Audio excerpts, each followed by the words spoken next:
बहुत समय पहले की बात। किसी गांव में राम शास्त्री नामक एक संपन्न पुरोहित रहता था। कृष्ण शास्त्री नामक विवाह योग्य उसका एक पुत्र था। गांव में उसने अच्छा नाम कमाया था। सब कहते थे कि कृष्ण शास्त्री बहुत ही बुद्धिमान है।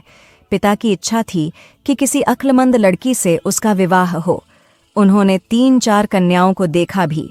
वे सुंदर अवश्य थीं, परंतु राम शास्त्री को लगा कि अक्लमंदी में वे उसके पुत्र के समान नहीं हैं। कृष्ण शास्त्री को अपना दामाद बनाने के लिए बहुत से धनी भी आए। वे जानते थे कि कृष्ण शास्त्री का पिता राम शास्त्री साधारण पुरोहित है। फिर भी उनको विश्वास था कि कृष्ण शास्त्री जैसा नेक, चतुर एवं अक्लमंद दामाद मिल जाए तो उनकी पुत्री सुखी रह पाएगी। राम शास्त्री ने उनके प्रस्तावों को ठुकरा दिया। उसे धन की परवाह नहीं थी।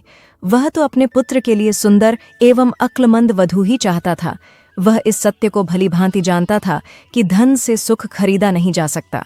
पड़ोस के सीतारामपुर से उसका एक रिश्तेदार रिश्ता लेकर आया। उसने कहा, मेरे गांव के धर्मशास्त्री की पुत्री योग्य कन्या है और उसका विवाह निसंकोच आप अपने पुत्र से कर सकते हैं। उसने यह भी कहा, आप जिन योग्यताओं की खोज में हैं, वे सारी योग्यताएं उस कन्या में हैं। आप स्वयं उसकी परीक्षा ले सकते हैं। कन्या को देखने के लिए राम शास्त्री अपनी पत्नी तथा पुत्र समेत उस गांव में जा पहुंचा। घोड़ा गाड़ी जब धर्मशास्त्री के घर के सामने रुकी तो उसकी आवाज सुन बाहर उसने करते हुए राम शास्त्री को देखा, आगे बढ़ा और राम शास्त्री को प्रणाम किया। आपके बंधु सीताराम शास्त्री ने आने का समाचार दिया था, यह कहकर उन्हें सादर अंदर ले गया। थोड़ी देर बाद धर्मशास्त्री की पत्नी अपनी पुत्री राधा का अलंकार करके उस कमरे में ले आई जहां अतिथि बैठे हुए थे।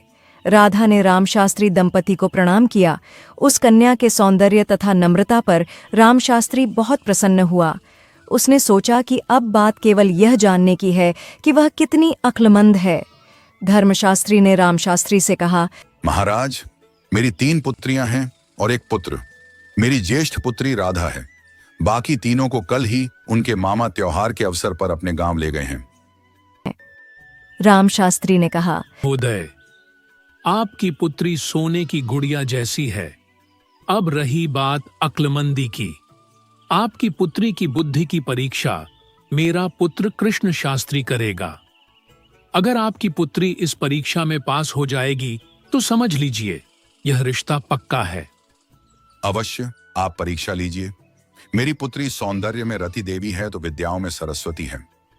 पिता के इशारा करते ही कृष्ण शास्त्री ने प्रथम प्रश्न पूछा, आपके गृह में दर्पण के आगर्भ शत्रु कितने हैं? राधा ने उत्तर दिया, मेरी बहनें और मेरा भाई सब दर्पण के सच्चे मित्र हैं।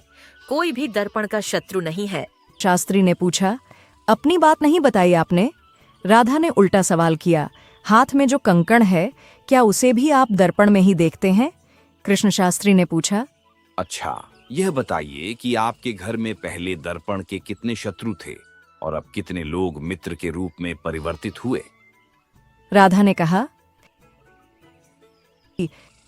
अभी अभी मृत्यु हुई है। कृष्ण शास्त्री ने पूछा,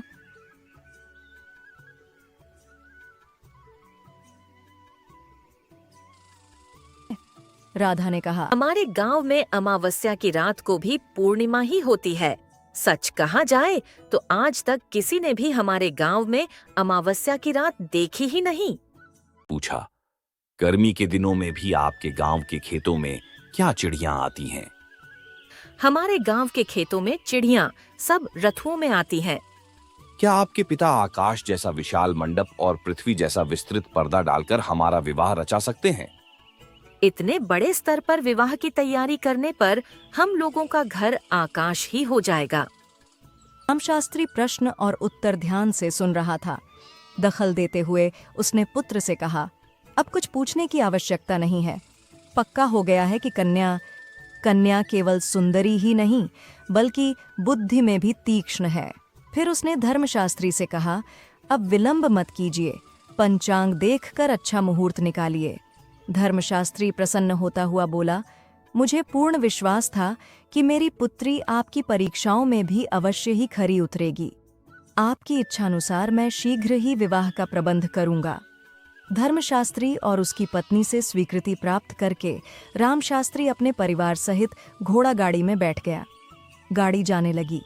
थोड़ी दूर जाने के बाद रामशास्त्री की पत्नी ने कहा, पुत्र ने जो प्रश्न पूछे और वधू ने जो उत्तर दिए वे मेरी समझ में बिल्कुल नहीं आए। इस पर रामशास्त्री हंसा और बोला, मैं जानता था कि तुम समझोगी नहीं, इसलिए सुनो, मैं तुम्हें समझाता हूँ। बेटे ने पूछा था कि तुम्हारे घर में कितने लोग दर्पण के आगर्भ शत्रु हैं। इसका अर्थ यह हुआ कि उसके घर में कितने लोग जन्म से ही बदसूरत हैं। इसका जवाब उस कन्या ने बड़ी अक्लमंदी से दिया। उसने कहा कि बहनें और मेरा भाई सब दर्पण के मित्र हैं। इसका अर्थ यह हुआ कि वे सब देखने में सुंदर हैं। दूसरे प्रश्न का उत्तर देते हुए अप्रत्यक्ष रूप से उसने बताया कि कंकण जैसे अपने सौंदर्य के लिए उसे दर्पण की आवश्यकता नहीं है। पहले दर्पण के मित्र रह चुके और बाद में वे उसके शत्रुओं में परिवर्तित हुए। इसका अर्थ हुआ कि यौवन काल में सौंदर्य बिखरा पड़ा था। यौवन के लुप्त होते ही वे दर्पण में अपना रूप देखने की इच्छा ही नहीं रखते थे। उसका यह कथन अपने घर के वृद्धों से था। ऐसी बूढ़ी उसकी दादी हाल ही में मर चुकी थीं। देखा, उसके उत्तरों में कितना चातुर्य था। हमारे पुत्र ने पूछा था कि सीतारामपुर में माह में एक बार अमावस्या होती है या उस दिन भी पूर्णिमा ही होती है। उसने कहा कि अमावस्या की बात ही नहीं उठती, क्योंकि यहाँ पूर्णिमा ही पूर्णिमा होती है। यहाँ के लोगों ने 60 अमावस्या देखी ही नहीं। इसका यह अर्थ हुआ कि गांव में प्रकाश की सुविधा है, इसलिए उन्होंने अंधेरा देखा ही नहीं। अगला प्रश्न था कि क्या गर्मी के दिनों में भी खेतों में चिड़ियां होती हैं? गर्मी के दिनों में भी वहाँ फसलें होती हैं, जहाँ के खेत वर्षा पर निर्भर नहीं होते। गांव के तालाबों और कुओं में पानी हो तो साल भर फसलें होती हैं। इसलिए उसने कहा कि सब ऋतुओं में चिड़ियां यहाँ रहती हैं।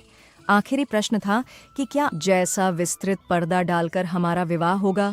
उत्तर में उसने कहा था कि अत्यधिक खर्च हो जाए तो माता पिता को घर बेचना पड़ेगा, तब आकाश ही उनका घर होगा, अर्थात विवाह के बाद उन्हें किसी पेड़ की छाया में ही जीवन बिताना होगा। अब समझ गई हो ना, तुम्हारी होने वाली बहू कितनी अक्लमंद है? पत्नी आश्चर्य प्रकट करती हुई बोली। उनके वार्तालाप में इतनी गूढ़ता छिपी हुई थी, इसका मुझे पता ही न चला। रामशास्त्री ने फिर पूछा, अब बताओ, तुम्हें बहू अच्छी लगी है या नहीं? उसे कृष्ण शास्त्री के योग्य समझती हो या नहीं? पत्नी ने इस विवाह को ईश्वर की कृपा बताया। सभी लोग खुशी खुशी विवाह की तैयारी में जुट गए।